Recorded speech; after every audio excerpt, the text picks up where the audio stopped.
제 아들은 이제 결혼을 앞두고 있습니다. 본인이 새로운 가정을 꾸려서인지 제게 자꾸 재혼을 권유하며 좋은 여사님을 만나라고 슬며시 부추기는데, 글쎄요. 제가 아직도 그때 받은 배신감을 털어내지 못해서 그런지 자꾸만 예전 일이 떠올라서 너무 괴롭네요. 그래서 저도 이제 묵은 감정을 훌훌 털어보내고 싶어 이렇게 사연을 보내게 되었습니다. 전 어렸던 시절부터 모범생이었습니다. 정말 교과서에 나올 법한 그런 모범생이요. 친구들과 어울리기보다는 혼자 책상에 앉아서 책을 보는 것을 더 즐겼어요. 공부가 제게는 정말 좋은 친구였거든요. 친구를 사귀려면 공통점이 있어야 하는데 저 같은 아이들은 제게 또 다른 경쟁자로 다가왔기 때문에 사귈 마음도 없었어요. 하지만 그게 불편하게 생각되진 않았습니다. 실제로 도서관에서 책을 빌리는 것이 제게는 더 소득이 있는 일이라 여겼었거든요. 혼자였던 저를 너무 좋아했었던 것 같아요. 외롭지도 않아 했었거든요. 그러다 보니 당연히 성적이 좋을 수밖에 없었습니다. 앉아서 책만 보고 있으니 성적이 좋을 수밖에요. 그래서 전 학창시절 내내 전교 1등의 자리를 놓쳐본 적이 없어요.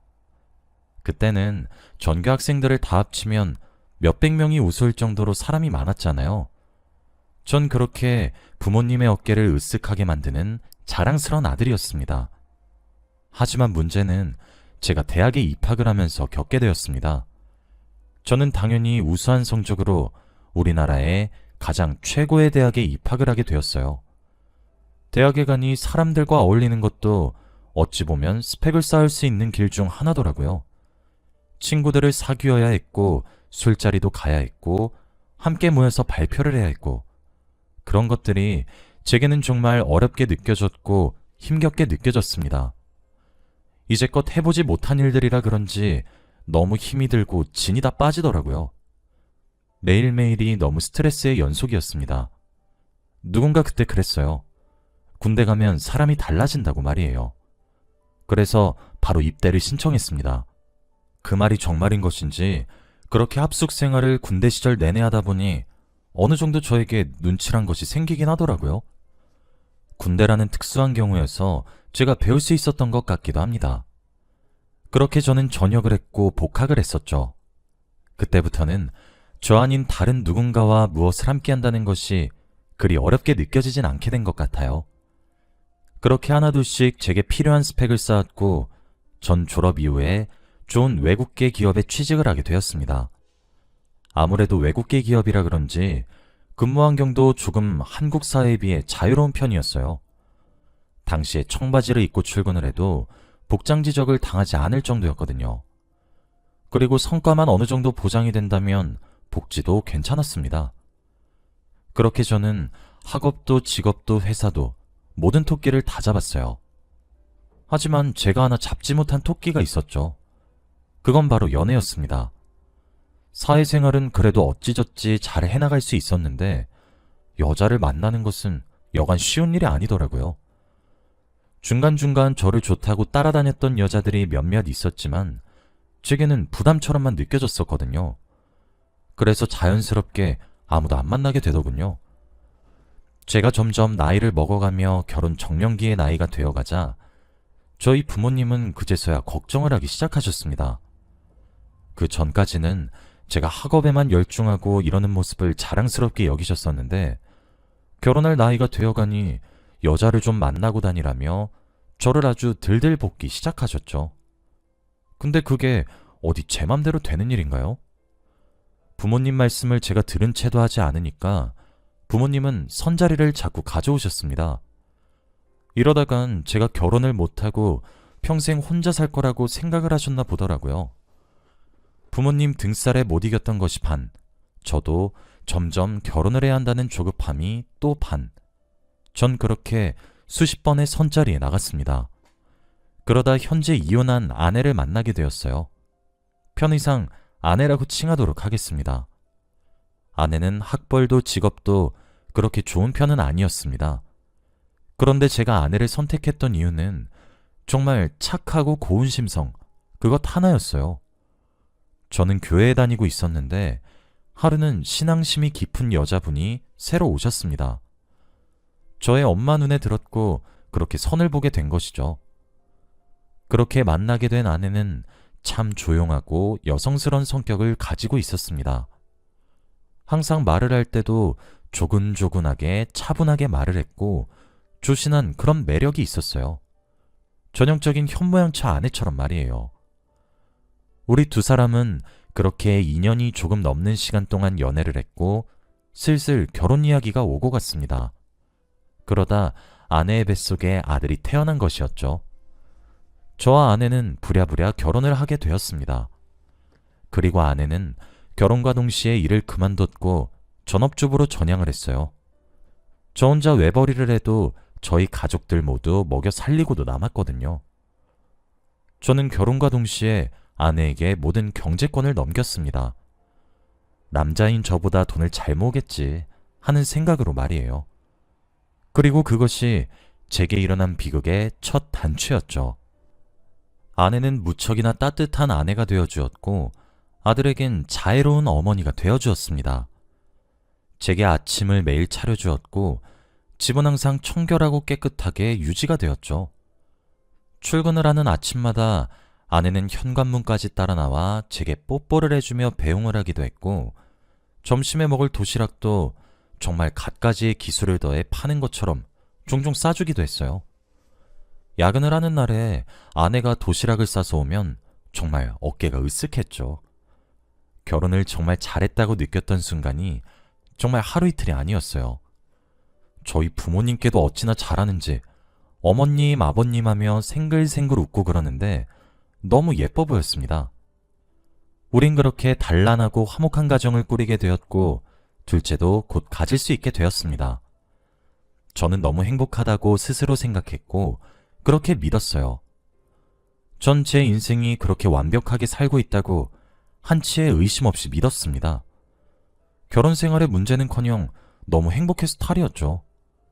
그래서 그런지 제게 모든 것을 맞춰주는 아내가 제게 경제권을 요구했을 때 별다른 생각 없이 덜컥 준 것 같아요. 이렇게 잘 맞춰주는 아내가 설마 다 날려먹을 거라고는 생각도 상상도 저는 전혀 하지 못했거든요. 그런데 어느 날이었습니다. 그날은 주말이어서 그런지 조금 늦잠을 잤어요. 저희 부부가 사용하던 침대에서 제가 누운 쪽에 작은 협탁이 하나 놓여 있습니다. 그런데 거기엔 정말 눈여겨보지 못하면 보이지 않을 정도로 아주 작게 빼꼼 튀어나온 쪽지가 하나 있었어요. 포스트잇에 적은 글이었어요. 전 당신의 아내와 방금도 뜨거운 사랑을 나눴습니다. 그리고 이 관계는 5년이 넘도록 이어지고 있어요. 귀여운 캐릭터가 그려진 포스트잇 속에 담겨진 내용은 상상조차 하지 못했던 충격적인 내용이었습니다. 저는 본능적으로 제가 목격한 그 쪽지를 숨겨야 된다고 생각했습니다. 아내는 눈치조차 못 챈 것 같았죠. 처음엔 정말 아내가 제게 심한 장난을 치는 것인지 고민이 많이 되었습니다. 하지만 하루가 지나고 이틀이 지나고 일주일이 지나도 아내는 쪽지에 대한 언급조차 없었고 그 일주일 사이 쪽지가 2개 더 늘었어요. 제가 그 쪽지를 빼서 그런지 제가 읽는다는 것을 눈치챈 사람이 2개를 더 적었더라고요. 당신의 아내는 저만 만나는 것이 아니에요. 저는 목요일에 만나는 사람입니다. 오늘도 당신의 아내와 뜨거운 밤을 보냈습니다. 정신 차리세요. 우리는 당신의 출장을 반기고 있단 걸 아시나요? 사실 제가 일하는 곳이 외국계 기업이라서 그런지 해외 출장이 정말 잦은 편이었거든요. 그렇게 불편한 진실을 마주하기 직전인 상태가 되었어요. 저는 꾀를 내었습니다. 아내에게 출장을 가겠다고 거짓말을 했어요. 며칠 뒤 3박 4일의 일정을 보내게 될 것 같다고 말이에요. 아내는 다른 때와 똑같은 얼굴로 제 캐리어를 꺼내 출장짐을 싸주었고 절 배웅했습니다. 저는 회사에 연차를 쓰고 집 근처 카페에서 커피를 마시며 진정하려고 애를 썼습니다. 그리고 늦은 밤이 되었을 때 저는 집으로 들어갔어요. 당연히 출장을 가지 않았으니까요. 그때까지도 저는 아내가 그럴 리 없다고 생각을 했던 것 같아요. 그냥 평소와 달리 조금 심한 장난이라고 넘기면서 말이에요. 그런데 현관문을 여니 눈앞에 펼쳐진 풍경에 진짜 기가 막히더라고요. 다른 사람이라고 생각이 들 정도의 진한 화장을 한 여자가 있었거든요. 새빨간 립스틱에 길게 뺀 아이라인까지, 게다가 옷차림은 더욱 가관이었습니다. 가슴이 훤히 보이는 노출을 한 상의에다가 아슬아슬한 길이의 미니 스커트에 스타킹은 또 망사 스타킹을 신고 있었습니다. 그 여자는 바로 제 아내였습니다. 아내의 옷차림에 놀라 자빠지기도 전에 제가 더욱 놀란 이유는 아내가 그런 차림을 하고 20대 초반으로 보이는 청년인 남자에게 폭 안겨 있더라고요. 제가 들이닥쳤던 순간은 거사를 치르기 직전인 순간이었다고 말이에요. 아내는 갑자기 들어온 저를 보고 너무 놀랐던 건지 돌처럼 굳었고, 뭐 그 청년도 마찬가지였어요. 저는 가만두지 않겠다는 생각이 들었고, 그와 동시에 제 아들과 딸이 생각났습니다. 아이들이 설마 이 꼬라지를 이제껏 보면서 자란 건가 하는 마음에 말이에요. 다행히도 아내도 양심은 있었던 건지 아이들은 친정에 맡겼더군요. 전 항상 신기했어요. 저희 회사가 출장이 정말 잦거든요.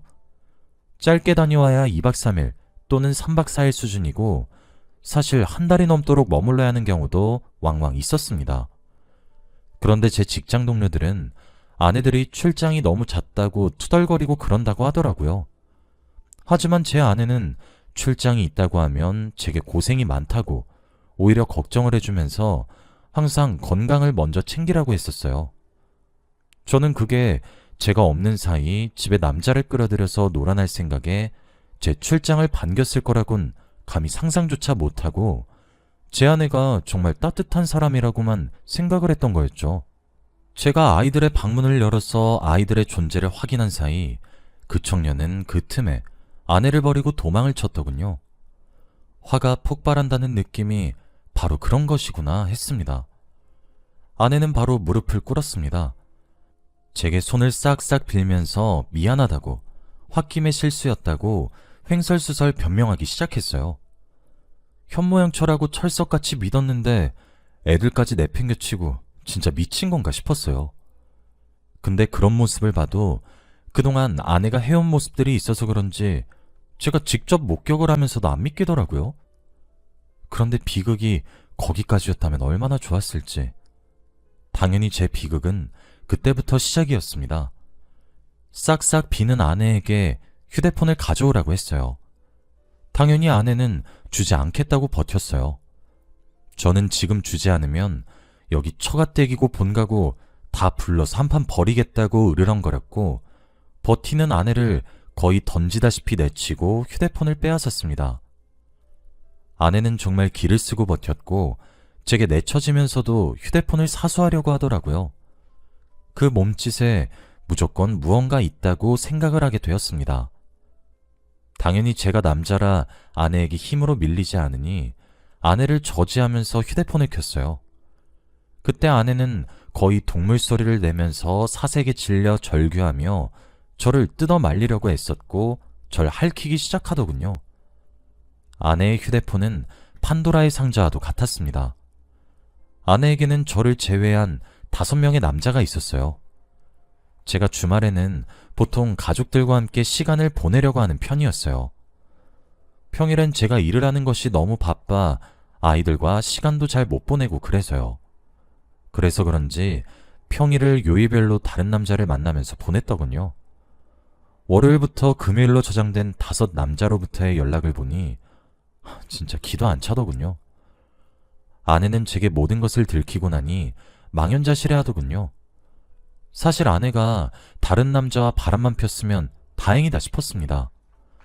이제껏 아내는 제가 피똥 싸며 개고생을 해서 벌어온 돈을 그렇게 평일에 남자친구들에게 퍼다주고 있었어요. 그것도 아내의 휴대폰을 보던 중 2천만 원 고마워 자기야, 사랑해 라는 연락을 보게 되었고, 설마 하는 생각으로 내역조회를 해보니까 어이가 없었죠. 저는 그 모든 사실을 결혼한 지 15년 정도가 되었을 때야 모든 진실을 알게 되었습니다. 제 연봉이 그 시절 당시에 1억이 넘었었어요. 직장에서 근속도 꽤 했었으니까요. 저는 제가 그렇게 벌어온 돈을 아내가 현명하게 관리하고 있는 줄 알았습니다. 그런데 모은 돈이 없더군요. 아니, 빚이 없단 사실이 감격스러울 정도로 말이에요. 어이가 없다는 말로는 그 당시의 감정을 다 표현할 수가 없었습니다. 그동안 검소하게 생활한다고 믿어 의심치 않았는데 저희는 하루살이 인생을 살고 있었더군요. 전 이게 무엇이냐고 따져 물었습니다. 아내는 그저 잘못했다고 엉엉 울면서 비는데 저게 진짜 인간인가 싶더군요. 사람 탈을 쓴 악마가 다름없었고 제 바지가랑이를 붙잡고 울면서 매달리는 아내를 보니까 온몸에 소름이 끼쳤습니다. 전 아내의 뺨을 후려쳐 내리면서 당장 집에서 꺼지라고 발광을 하기 시작했고 그 차림새 그대로 신발도 주지 않고 내쫓았어요. 저는 정신을 차리자마자 아이들의 존재가 걱정이 되었습니다. 현관의 비밀번호를 바꾸고 처갓댁에 아이들을 데리러 갔더니 아이들은 영문도 모르고 있더군요.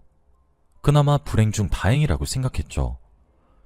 저는 곧바로 변호사를 찾아가 상담을 했습니다. 당연히 상간자 소송은 물론이고 위자료 청구까지 모두 상담을 받기 위해서죠. 단순 계산만 해도 제가 가져가서 손에 쥐어준 제 월급이 10억이 넘습니다. 변호사님께서 혀를 내두르시며 상간자 소송과 이혼 소송 모두 승소할 수 있다고 하셨어요. 하지만 날린 돈을 찾는 것은 조금 어려울 것 같다고 하면서요. 진짜 살면서 그렇게 이성을 잃을 정도의 화는 처음 겪어봤습니다. 그런데 더욱 대박이었던 사실은 그게 끝이 아니었단 거였어요. 변호사님은 제게 아내의 불륜이 얼마 정도 지속되었는지 물어봤고 전 모른다고 대답했었죠. 제 대답에 변호사님은 조심스레 아이들의 친자검사도 진행해야 할 것 같다고 하셨어요. 그런데 그 말을 들으니 등줄기에 소름이 끼치더라고요. 설마 그 정도까지 쓰레기일까 싶었는데 맞더군요. 아들은 제 아들이 맞았지만 딸아이는 제 아이가 아니었습니다. 저는 하늘이 무너지는 듯한 기분이었어요. 아내의 휴대폰을 증거 삼아 저는 이혼을 준비했고 상간자들과의 소송도 준비했어요. 처자식 먹여 살리겠다고 열심히 노력한 대가가 고작 이거란 사실에 너무 기가 막혔어요. 아내가 지금은 5명의 남자를 요일별로 돌아가면서 만나고 있었지만 아내의 휴대폰에 남은 기록들을 보고 지금은 헤어진 상간자들까지 합치니 20명이 넘더라고요. 전 전부 다 소송을 때렸습니다. 우리나라가 법치국가라서 그놈들은 천만다행으로 생각해야 할 겁니다. 고소를 몇 개를 했는지 헤아릴 수 없을 정도가 되니 하나둘 제게 합의를 신청해왔어요. 전 하나도 합의하지 않았습니다. 결혼을 앞둔 남자들도 있었고 이제 신혼생활을 하고 있는 놈들도 있었죠. 제 가정을 파탄내놓고 새로운 결혼생활? 전 용납 못했어요.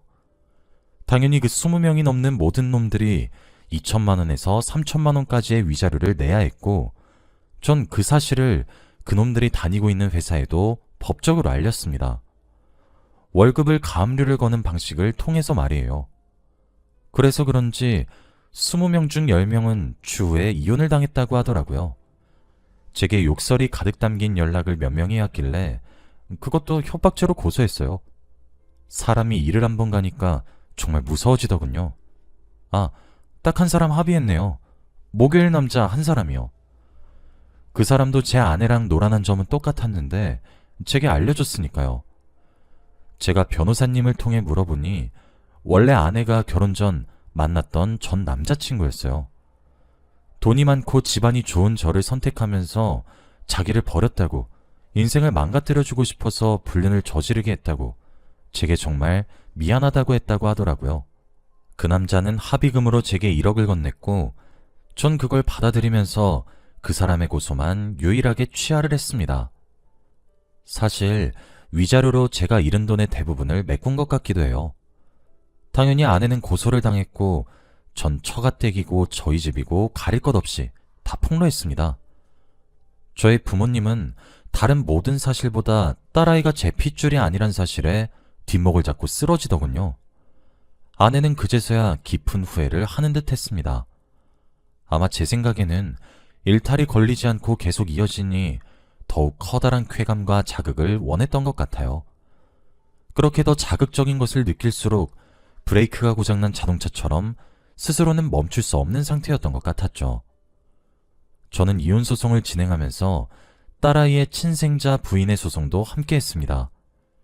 아내는 제게 키운 정도 없냐고 울부짖더군요.